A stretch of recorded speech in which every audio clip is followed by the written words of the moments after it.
Japan up close. So I had such a great trip, and it was a while back now because of the pandemic. I was thinking about a few of the things that have really stuck with me. So I research international trade, and one of the big highlights of the trip for me was visiting Toyota and seeing their assembly plant in Toyota City. That was great. The RAV4 is a very popular vehicle in Canada, and so being able to go and meet with the global team and talk to them was great. One of the other experiences that I had, I think, on the trade front that was very good was going to, I gave a seminar to a major business group there. I hope I pronounced this correctly, Keidanren. And so it was attended by representatives of businesses who have trade interests with Canada. And, I think this kind of exchange is very important for building long-term relationships and demonstrating that there is interest on both sides of the Pacific of building trade. So those were a couple of the things that really stuck with me.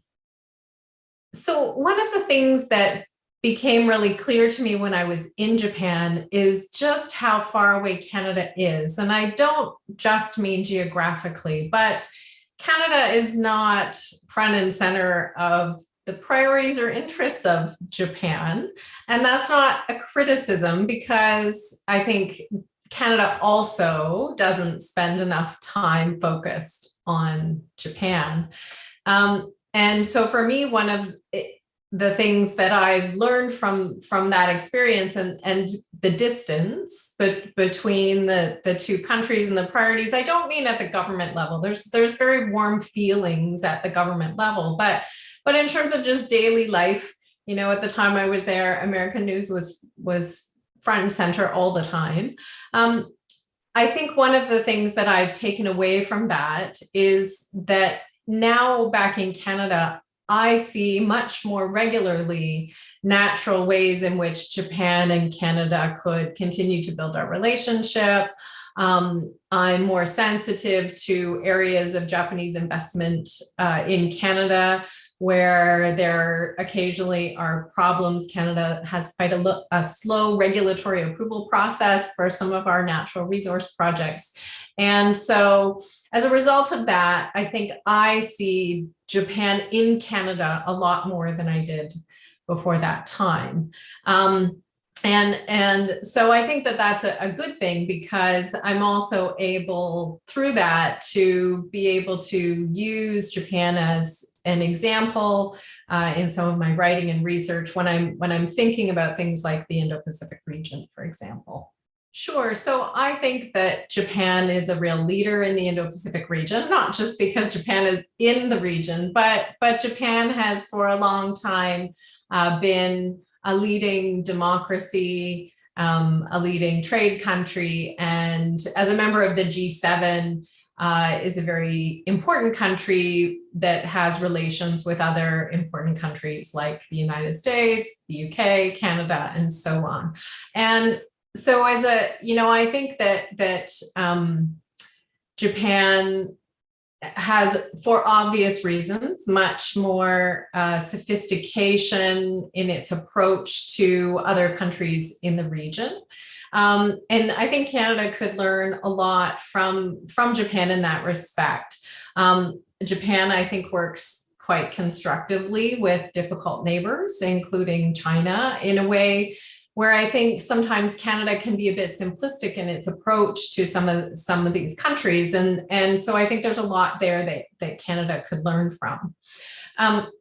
Another thing that I think Canada can learn from Japan is about Japan's diversified trade in the Indo-Pacific region. So if you look at the number of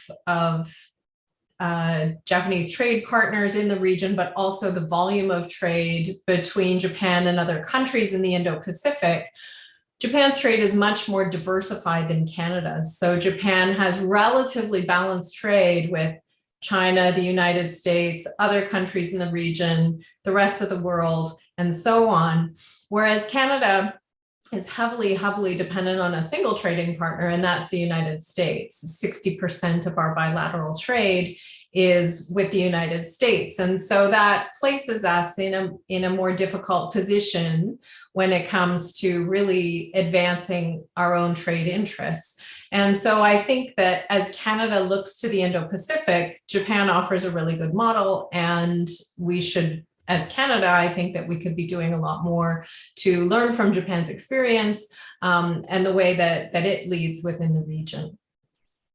So I think that there are great opportunities for Canada and Japan to be cooperating in this area.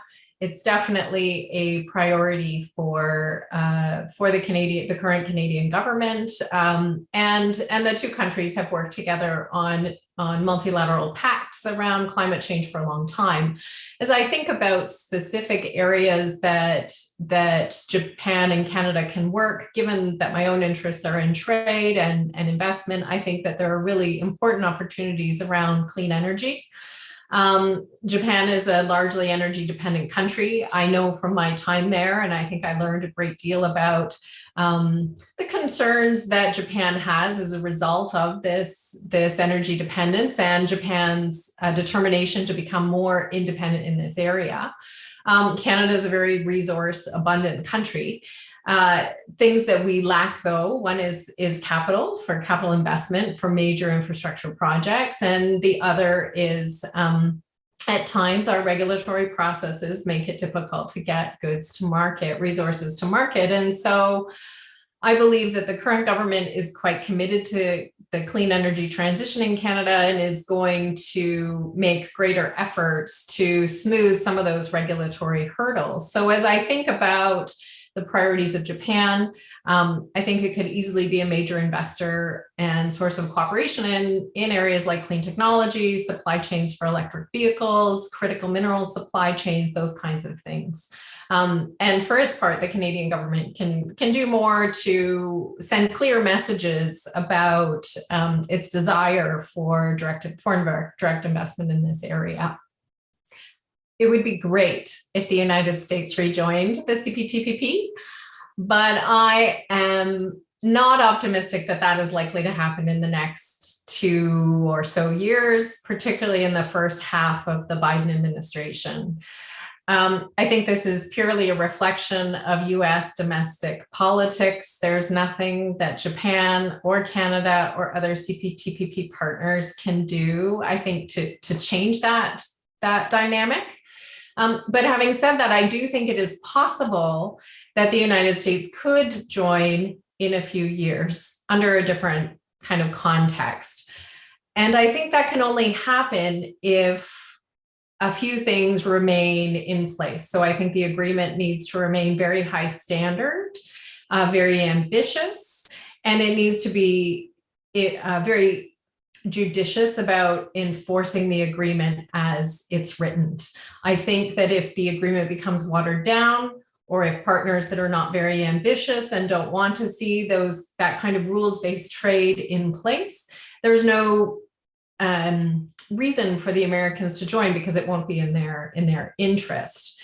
And so in the meantime, I think what CPTPP partners can do is a few things. I think that welcoming new partners that are committed to these very high standards is important. So I'm pleased to see the United Kingdom advancing its negotiations. I think it would be a very good project for Japan, Canada, Australia, and others to work to secure Taiwan's accession to the agreement. I think that would represent a very important symbolic as well as strategic move for the agreement. And it's my view that if those kinds of things take place, and if US trade competitors like Canada and Australia are able to show that the CPTPP is benefiting us, that we are making inroads in the region, that we are benefiting directly from the CPTPP relationship, then to me, those are the kinds of things that are most likely to influence the Americans to come back.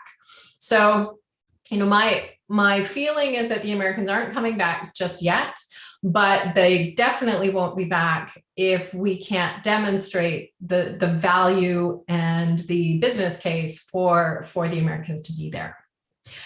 I'm really optimistic about the relationship directly between Japan and Canada. We've had warm relations for a long time. I think those will only continue. I do think that the world is in for a bit of a rough ride over the next few years. We're seeing Russia, China, other autocratic regimes that are making their play right now. And the future that they envision is not one that I think prioritizes freedom, rule of law, democracy. And so that's a broader context that we have to be aware of. So I think countries like Canada, Japan, and other democracies really need to find opportunities to work together whenever we can, to prioritize our shared interests. And as I think about a couple of the kind of smaller projects that I think would be beneficial for us in the coming years, I think a lot about Japan's experience being at the front of the demographic transition with you have a much older population structure than we do. You're kind of 10 years ahead of us. And so there's ways in which Canada can learn from Japan in that respect. One of the things I really enjoyed when I was in Japan was going and touring some of the long-term care facilities for the care of the elderly and learning how robotics and artificial intelligence are being used to assist workers in those environments. So I think that's an area that Canada can be learning from Japan. I think an area that Japan can learn from Canada is on the immigration front. Canada is a multicultural country with, it's a successful multicultural society, and we have a refined immigration program and policy framework that we have worked on over many years. Japan has less experience with that, but you are also experiencing some worker shortages and some need for immigration. And so I think that this is an area where Canada can share some best practices about our own experience, and that might be something useful. So, I'm very optimistic about the relationship moving forward. I think it's important to protect those relationships, particularly as the world in some respects is becoming a more dangerous place. Japan Up Close.